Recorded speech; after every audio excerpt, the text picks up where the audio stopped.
अपने विचारों को वश में रखो, क्योंकि यही तुम्हारी वाणी बनेंगे।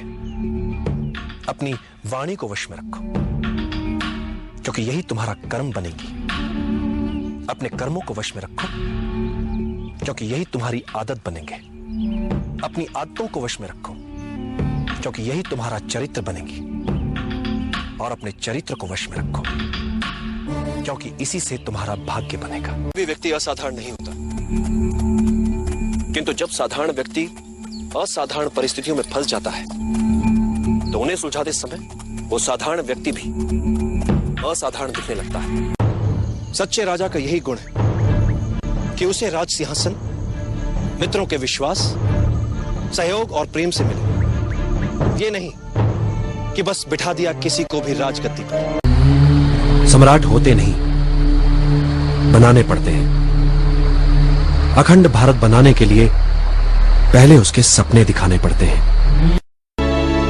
यदि तुम एकाग्रचित हो सको, अपने शरीर के साथ साथ अपने मन पर भी अधिकार कर लो, तो एक साधारण शरीर भी असाधारण कार्य कर सकता है, चाहे जितनी पीड़ा हो। यदि तुम्हारा मन उस पीड़ा को माने ही ना तो।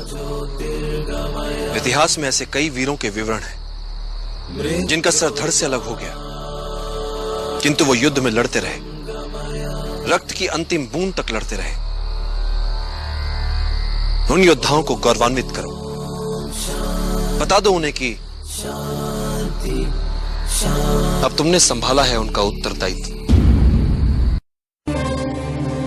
सत्ता में वो शक्ति होती है जो दूसरों का भला कर उन्हें अपना आज्ञाकारी बना सकती है, और जिनके पास अधिकार होता है वो किसी को भी आज्ञा देकर अपनी बात सुनने के लिए विवश कर सकते हैं।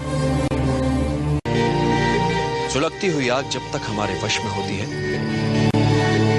तब तक हम उसका उपयोग कर सकते हैं,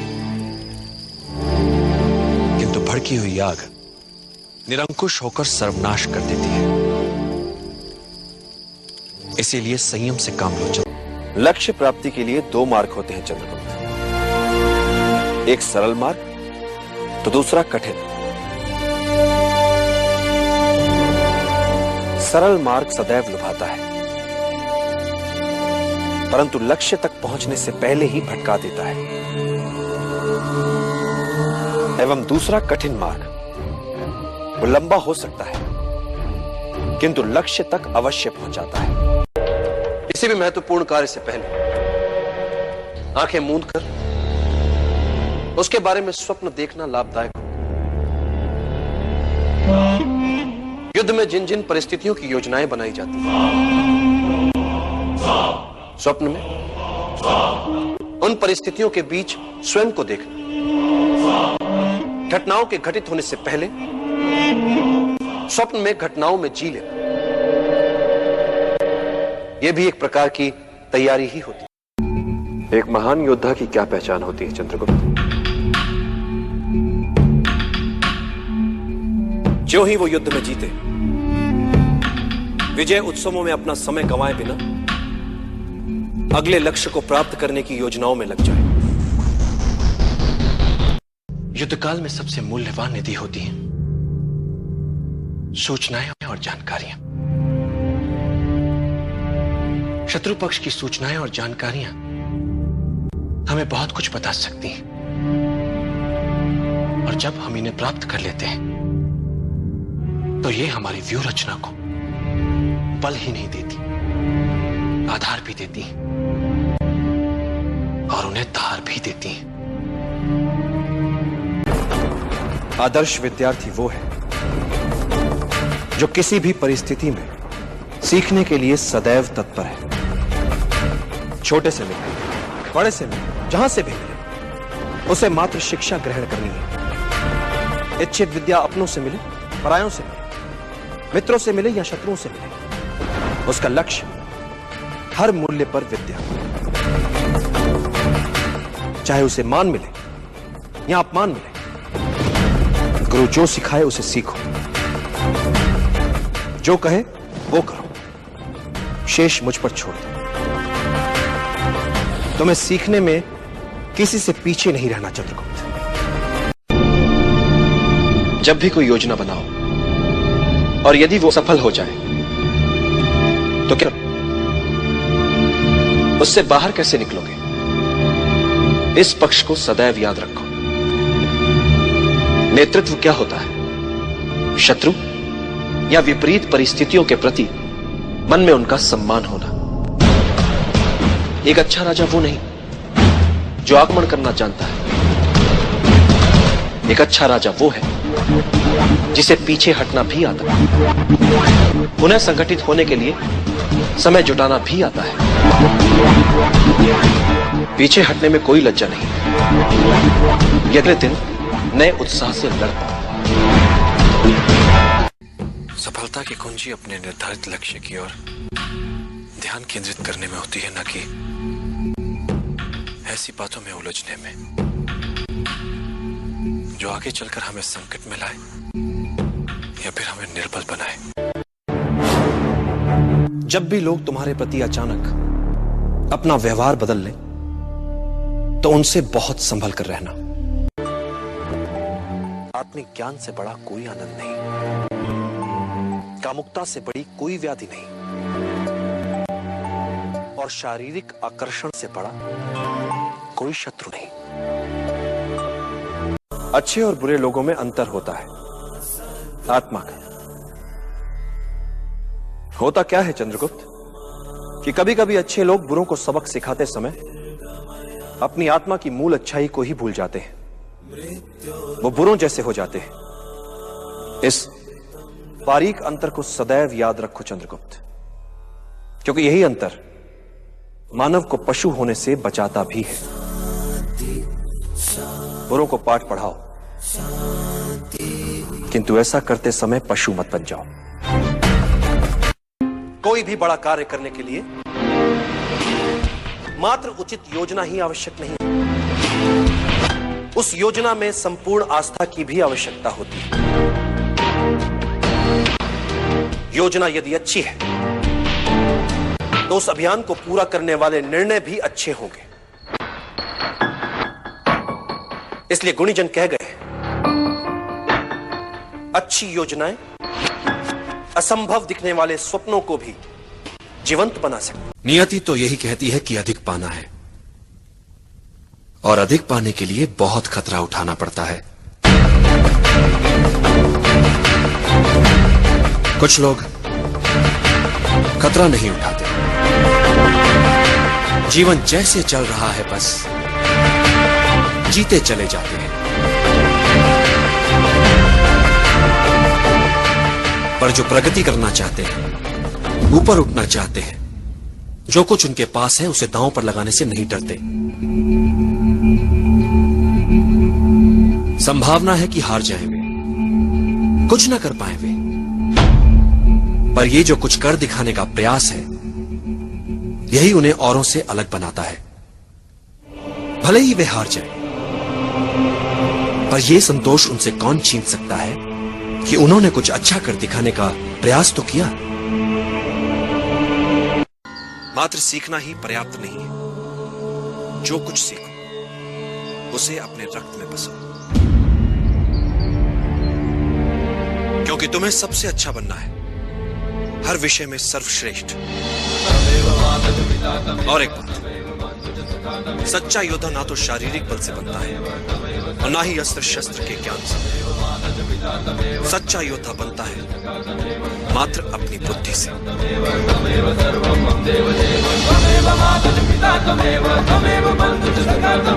चुनौती चुनौतियां तुम्हारे सामने वस्त्र बदल बदल कर आएंगी।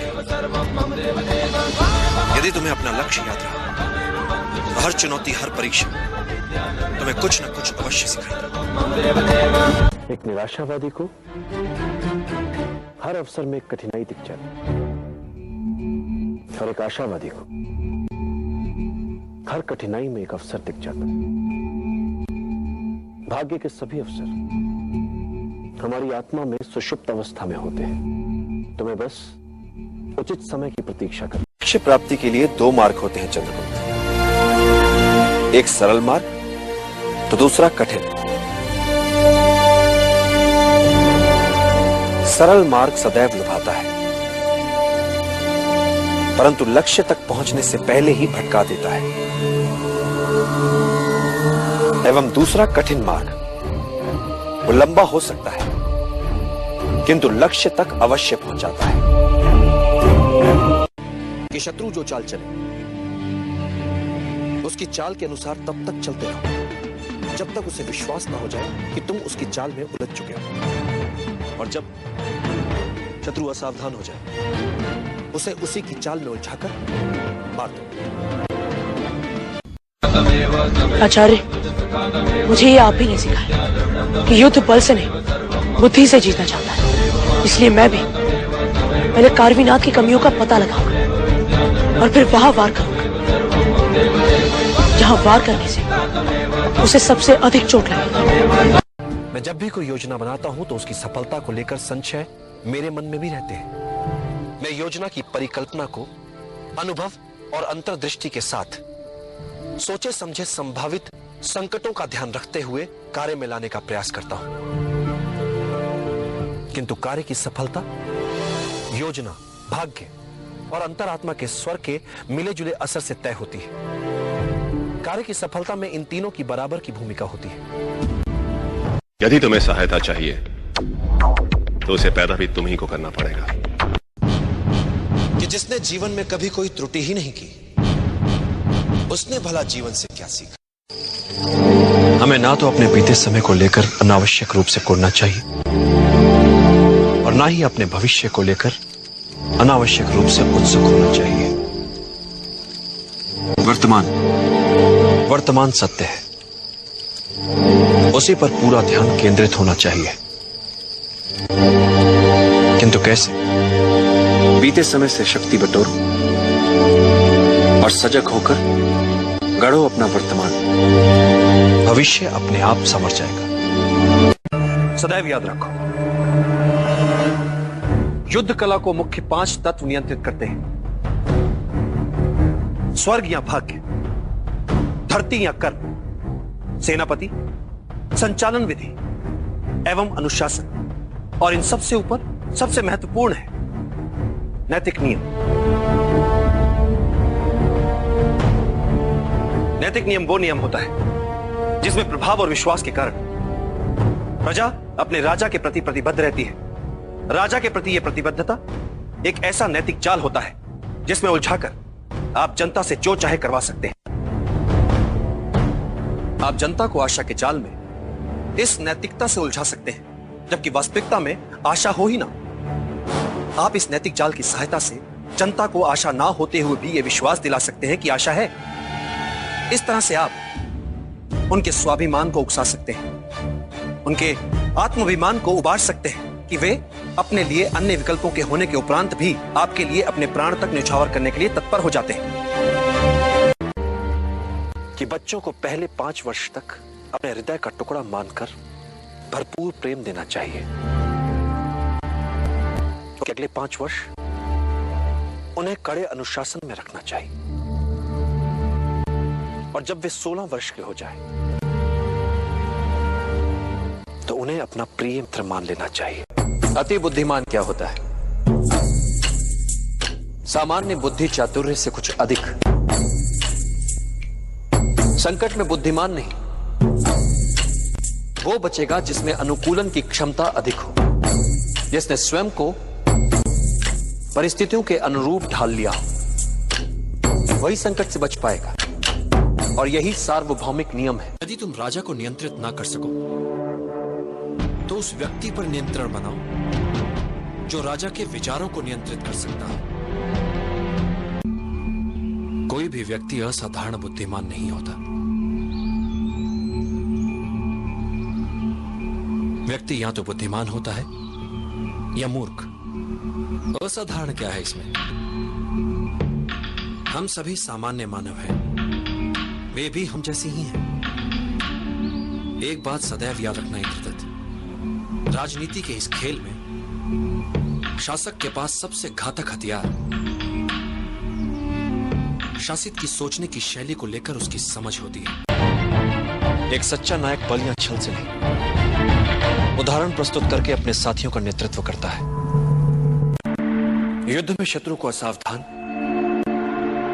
और निश्चिंत करने से बड़ा कोई शस्त्र नहीं होता।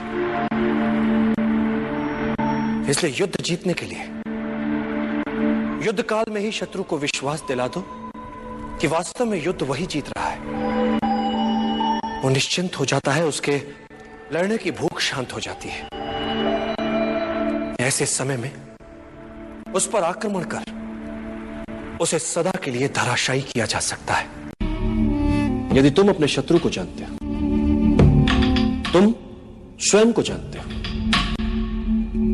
तो तुम्हें 100 युद्धों के परिणामों से भयभीत होने की आवश्यकता नहीं है। किंतु यदि तुम ना तो स्वयं को जानते हो ना ही अपने शत्रु को, तो तुम्हें विजय के साथ पराजय के लिए सदैव तत्पर रहना चाहिए।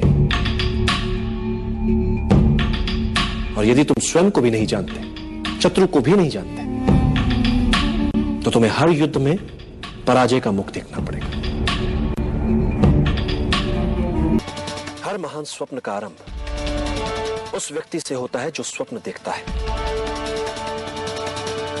किंतु स्वप्न देखने वाले को यह सदैव याद रखना चाहिए कि इच्छा शक्ति और लगन उसके भीतर ही होती है, जो ग्रहों और नक्षत्रों तक पहुंचकर पूरे जगत को बदल सकती है।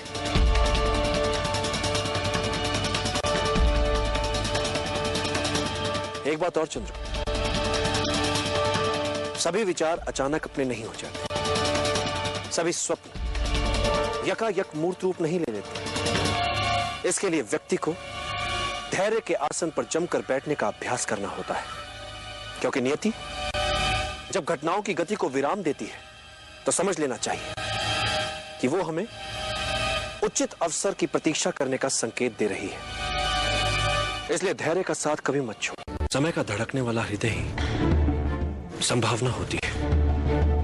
भले ही ये लोग आज तुम्हें नहीं सुन रहे चंद्रकांत, किंतु जब ये तुम्हें समझेंगे तब तुम्हें सुनेंगे भी और तुम्हारा साथ भी देंगे।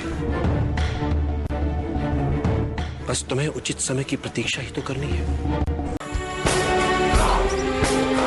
सबसे बड़ा शस्त्र मनुष्य की बुद्धि और उसका विवेक होता है। एक बुद्धिमान योद्धा अपने बुद्धि चातुर्य और विवेक से किसी भी युद्ध में विजयी हो सकता है, फिर परिस्थितियां चाहे कितनी ही विषम क्यों ना हो। मनुष्य जब बुद्धि से तनाव में होता है, चिंताग्रस्त होता है, तब उसका चित्त भी संशय में होता है। ऐसे समय में उसके मस्तिष्क उसकी बुद्धि से खेला जा सकता है, अपने विचार उस पर रोपे जा सकते हैं। मैंने सदा कहा है, वर्ष भर में फल चाहिए तो धान की बुवाई करो। 10 वर्षीय योजना हो तो पेड़ उगाओ। और योजना यदि जीवन भर की हो तो लोगों को शिक्षित करो। नेता वो है जो दल के हर सदस्य को साथ ले, उनकी क्षमताओं का उचित उपयोग ले और हर परिस्थिति का सामना करते हुए अपने लक्ष्य को प्राप्त करें। हम अकेले आए हैं, अकेले ही जाएंगे। जैसे कर्म करेंगे वैसे ही फल पाएंगे। जो बीत गया उसे भूल जाओ, जो कर रहे हो उस पर विश्वास रखो, जो होगा उसकी चिंता छोड़ दो। बस तुम्हें मात्र अपने कर्म करने हैं। पुरस्कृत करने का कार्य नियति का है, करेगी। अच्छे कर्म अच्छे ही फल, अनित्य होती है पराजय। व्यक्ति चाहे तो फिर से प्रयास कर सकता है विजय के लिए।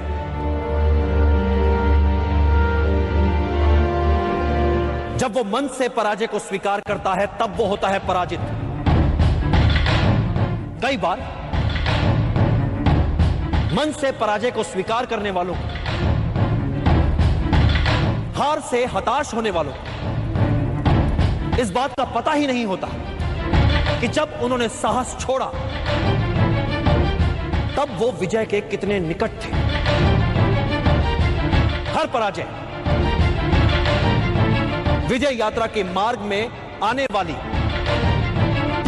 एक अनुभव मात्र होती है। ऐसा अनुभव